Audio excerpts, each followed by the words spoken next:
time now? Time check. It's 11:30 in the evening at kami ay mag-worship kay Lord. Salubungin namin ang kanyang pagkapanganak. Kaya ngayon ay aawit kami sa Panginoon. Let's go, guys! Oh, Parang family! Merry Christmas! Let's sing Joy to the World! Joy to the world, the Lord is come. Let earth receive her King. Let every heart prepare Him room. And heaven and nature sing, and heaven and nature sing, and heaven and nature sing. Joy to the world, the Savior reigns. Let men their songs employ, while fields and floods, rocks, hills and plains, repeat the sounding joy, repeat the sounding joy, repeat the sounding joy. He rules the world with truth and grace, and makes the nations prove the glories of His righteousness, and wonders of His love, and wonders of His love, and wonders of His love. We wish you a Merry Christmas. We wish you a Merry Christmas. We wish you a Merry Christmas and a Happy New Year. We wish you a Merry Christmas. We wish you a Merry Christmas. We wish you a Merry Christmas and a Happy New Year. Ang Pasko ay sumagi. Asa ko na, oy. Nataasan mo siya. Sige, kanta tayo na What a Beautiful Name It Is. Yung nakarang Sunday.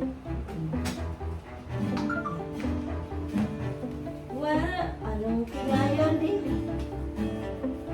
What a beautiful name it is.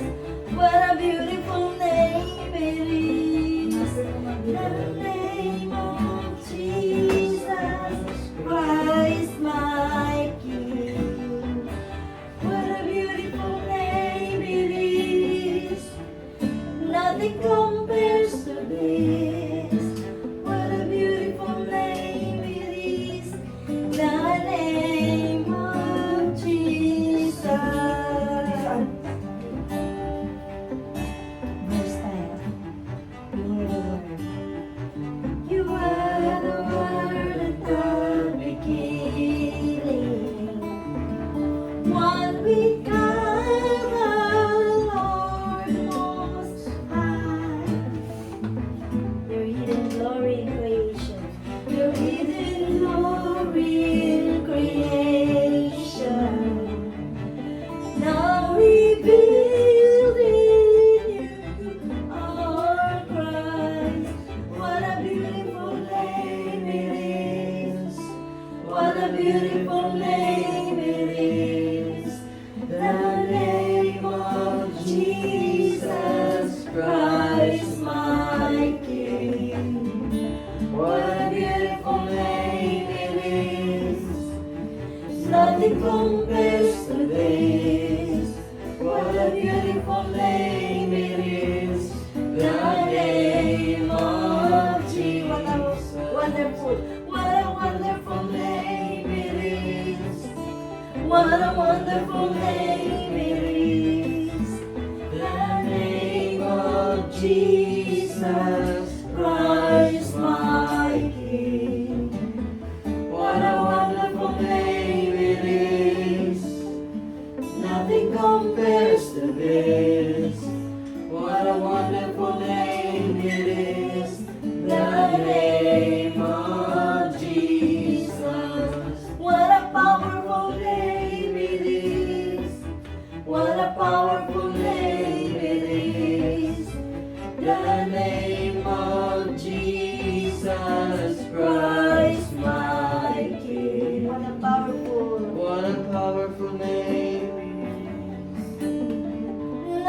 can stand against?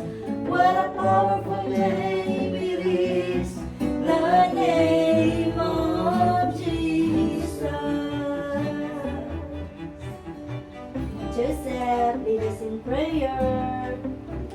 Sa po, nagsama-sama, pwede pa na sa harap ko. In the Lord, in Jesus' name, amen. Amen. Merry Christmas, Joseph. Hindi na tayo sa Lord na word niya. Ask God for His word. Pray. Lord, we ask for your word today, Lord, for this Christmas season, Lord. In Jesus' name, amen. Amen. Ano ang word ni Lord sa'yo kanina? And then, wala promise niya.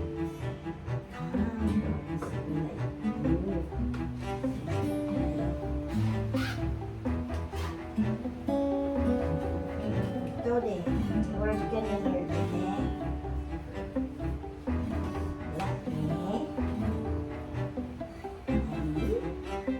Sige, isang verse mula verse 8. Saan yun eh? Luke chapter Chapter 8? Luke chapter 2 verse 8 hanggang 14. Saan naman yan? Okay. Verse 8, si Grandma. Saan ba ito? Pwede ilawan o parang hindi naman. O, si Otep na lang magbabasa. Ikaw na lang magbasa. And there were shepherds living out in the fields nearby, keeping watch over their flock at night. Ayan. So, ano daw ang meron, anak? Mga shepherds Mga na shepherds. sons. They are watching over their flock at night. Oh, may mga nag-aalaga pala ng flock sa gabi, no? May nag-aalaga ng mga flock sa gabi. So, meron daw mga shepherds. O, verse 9, Daddy. An angel of the Lord appeared to them, and the glory of the Lord shone around them. And they were terrified. Daddy, sino daw nagpakita? Ano the angel nagpakita? Gabi, no? Gabing-gabi, yung papakita ng angel. Ano daw ang, ano daw naramdaman ng mga shepherd? Takot sila. Sa totoo lang, lahat na nakita ng angel, natakot talaga sila. Tsaka gabi. Wala Oo. Kasi ang alam kasi ng tao, pag angel, cute, maganda. Pero pag babasahin mo yung Bible mo, Natatakot kung ano yung sila. tsura ng angel, nakakatakot. O kasi lang, parang demonyo, parang gano'n. Halimaw. O, halimaw. Parang mga gano'n yung Di ba tsura nila. magaganda yung mga angel? Actually, hindi Yun lang po. description ng mga But Katoliko. biblically accurate. Pero pag babasahin mo yung Bible kasi saan ka nakakita ng angel na mukhang ano, May search lang. na nag-aapo yung mata. 1954. 1954. Yun lang ano, yun lang mga angel na nasa tabi ng ni God the Father. Yung apat na angel. Diyan For mo lang living sa creatures. hanapin. Pero kung isipin mo, sila tagapag-alaga sila ng mga tupa, di ba? Tas Kung gabi pa. biblically accurate. Kung tutusin, Wala. bakit Yes po. sa kanila, kung tatanungin mo, may nagsabi na- bakit sa kanila Maganda. nagpakita yung angel? Kaya pag may nagsabi na ano, Sinungaling sila. pag may nagsabi na tao na sasabihin nila, nakita ko ng angel, ang ganda-ganda niya. Hindi yung totoo. Kasi ang lahat ng nakita ng angel sa Bible mo, lahat sila natakot. Oy. Hindi naman pangit, pero nakakatakot sila. Para sa halimaw. Hindi sila kagaya ng mga napapanood natin sa pelikula na Oo. maganda. Angel, ang ganda. Saka isipin mo rin kunyari si Papa May Floro. pakpak sila, Oo. pero saan ka nakita ng angel na may apat na pakpak, tapos may buntot.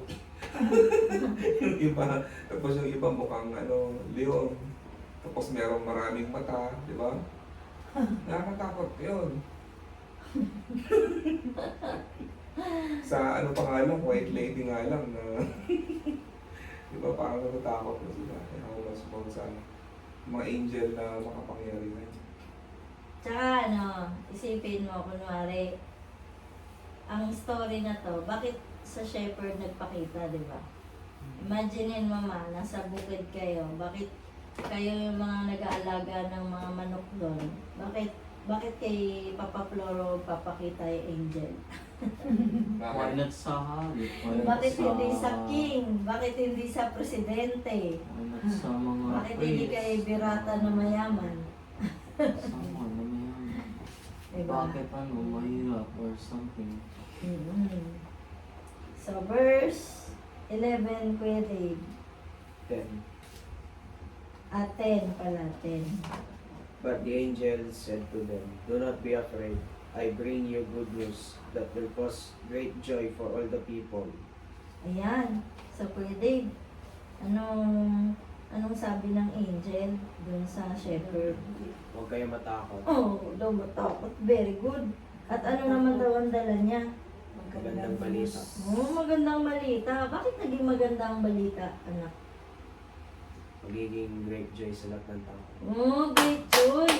So, ang pagkapanganak pala ni Jesus ay magkukos sa atin ng joy. Diba? Magiging joyful tayo, magiging masaya tayo kasi nandiyan na si Jesus. O, verse 11, Otep. Verse 11. Today in the town of David, a Savior has been born to you. He is the Messiah, the Lord. Oh, during the time pala na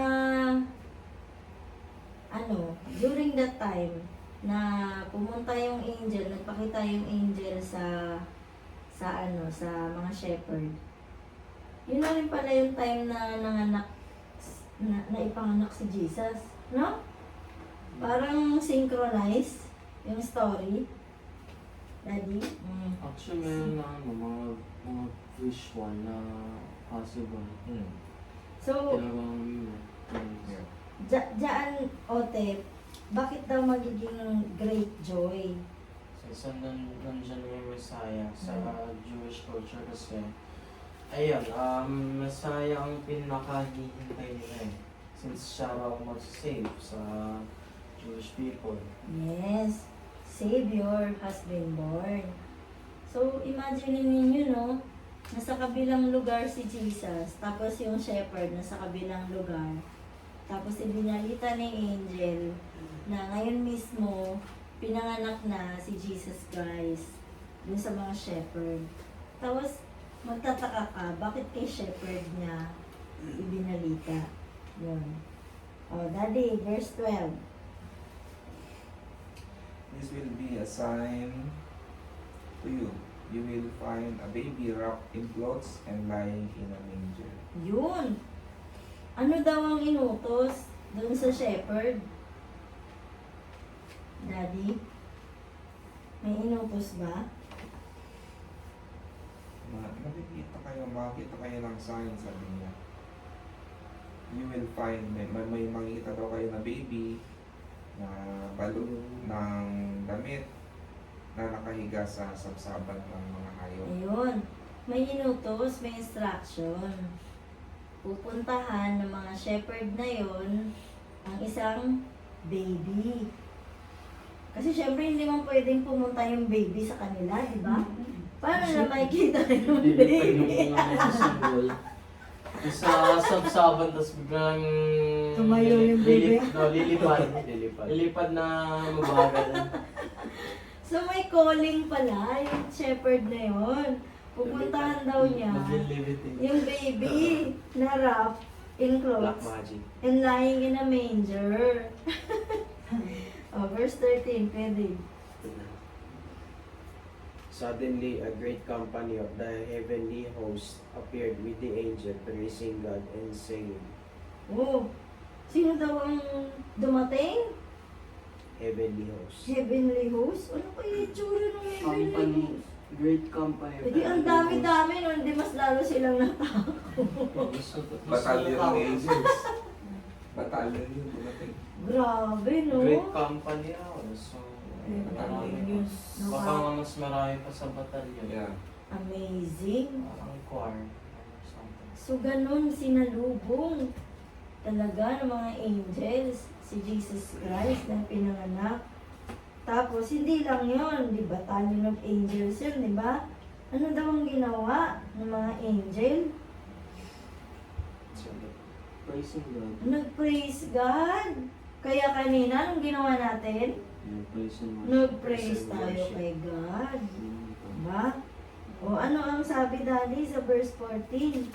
Anong praising ang ginawa? Sabi, glory to God in the highest, and on earth, peace to men on whom his favor rests. Ayun.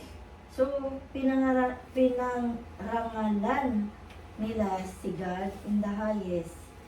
At may sabi dito, on earth, peace to men.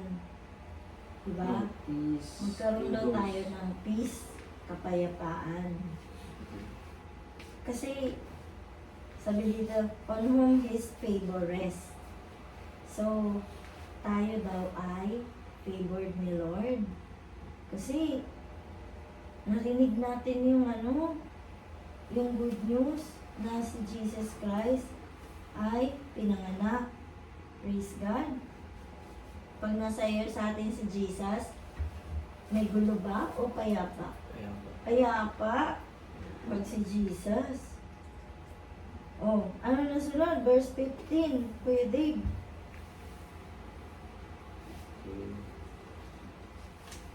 When the angels had left them and gone into heaven, the shepherds said to one another, "Let's go to Bethlehem and see this thing that has happened, which the Lord has told us about."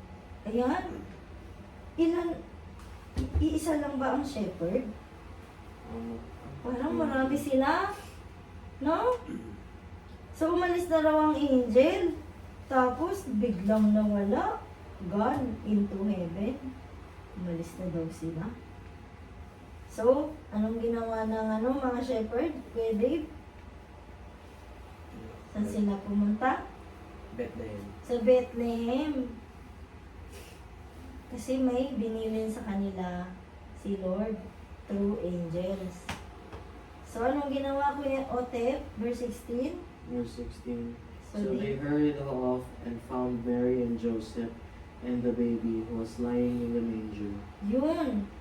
So, natupad yung sinabi ng angel. Madali sila. No, nag-hurry sila. Ibig sabihin, pag tinawag ka ni Lord, mag-hurry ka. Hindi ka dapat magpatumpik-tumpik. Kailangan. Kilos agad. Yan yung lesson doon. Ha? Oh. At, natupad ba yung sinabi ni Angel na may makikita baby? Yes. And, verse 17, Daddy, anong ginawa nila? Verse 17. When they had seen him, they spread the word concerning what had been told them about this child. Ayun. So, Daddy, ano daw ang ginawa nila? Pinamalita. Pinamalita. Today, Daddy, nag-joy to the world ka, di ba? Oh, anong message doon? Pinamalita mo ba si Jesus? Yes. Yes. So, pinablik mo na ba yan? Mhm. Ayan. So, tayo, yun ang calling natin.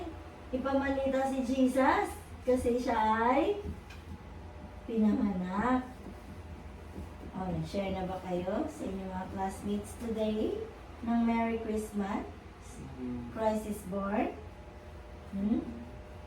At ano daw ang nangyari, Kuya Dave, nung pinamalita ng shepherd sa verse 18? 18. And all who heard it were amazed at what the shepherd said to them. Ay, grabe, na-amaze daw. Grabe, no? Ganun pala talaga ka-powerful si Jesus. No? Grabe. Tapos, verse 19, Otep. Verse 19. 19? Hmm. Or 18? Tapos na yung 18. But Mary treasured up all these things and pondered them in her heart. Yes, ano daw ginawa niya? Anong pagkakaunawa mo dyan?